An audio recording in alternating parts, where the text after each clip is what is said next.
तुम्ही कधी एखाद्या नवीन शहरात गेला आहात आणि अचानक तुम्हाला तीव्र जाणीव झाली आहे की अरे मी या रस्त्यावरून आधीही चाललो आहे, किंवा एखाद्या अनोळखी व्यक्तीशी बोलताना तुम्हाला असं वाटलं की हेच शब्द याच क्रमाने मी आधीही ऐकले आहेत. जर तुमच्यासोबत असं घडलं असेल तर घाबरू नका, तुम्ही एकटे नाही आहात. जगातील जवळजवळ 70% लोक या विचित्र अनुभवातून जातात, ज्याला विज्ञानाच्या भाषेत डेजा वू असं म्हणतात. हा शब्द फ्रेंच भाषेतून आला आहे, ज्याचा अर्थ होतो आधीच पाहिलेले. पण प्रश्न असा पडतो की जे आपण कधी केलंच नाही ते आपल्याला आधीच घडल्यासारखं का वाटतं? हा आपला पूर्वजन्म आहे की आपल्या मेंदूने आपल्याशी खेळलेला एखादा डाव? विज्ञानाच्या नजरेतून पाहिलं तर डेजा वू हा कोणताही चमत्कार नसून आपल्या मेंदूतील एक तांत्रिक बिघाड किंवा मेमरी ग्लिच आहे. आपल्या मेंदूमध्ये हिप्पोकॅम्पस नावाचा एक भाग असतो जो आठवणी साठवण्याचं काम करतो.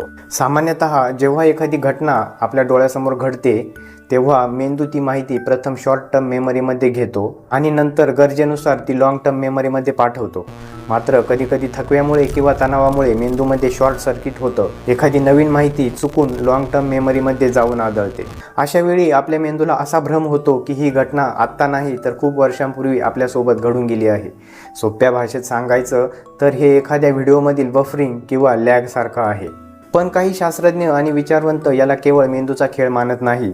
त्यांच्या मते डेजा वू हा पॅरलल युनिव्हर्स म्हणजेच समांतर विश्वाचा पुरावा असू शकतो.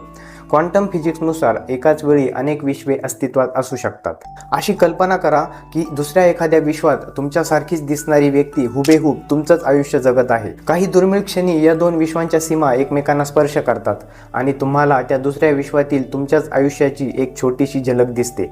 ही कल्पना जितकी रंजक आहे तितकीच थक्क करणारी सुद्धा आहे. तर मंडळी, डेजा वू म्हणजे आपल्या मेंदूचा एक छोटासा गोंधळ आहे की एखाद्या रहस्यमय जगाची खिडकी हे आजही विज्ञानासाठी एक मोठे कोडेच आहे. पण एक मात्र नक्की, जेव्हा जेव्हा तुम्हाला असं वाटेल की हे आधीच घडलंय तेव्हा समजून जा की तुमचा मेंदू तुम्हाला निसर्गाच्या एका अद्भुत अनुभवाची सफर घडवत आहे. तुम्ही शेवटचा डेजा वू कधी आणि कुठे अनुभवला होता? तुमची ती रंजक कथा कमेंट्समध्ये नक्की सांगा. आणि अशाच डोकी चक्रावून टाकणाऱ्या माहितीसाठी फॉलो आणि सबस्क्राईब करा किशोरचे कुतूहल. धन्यवाद.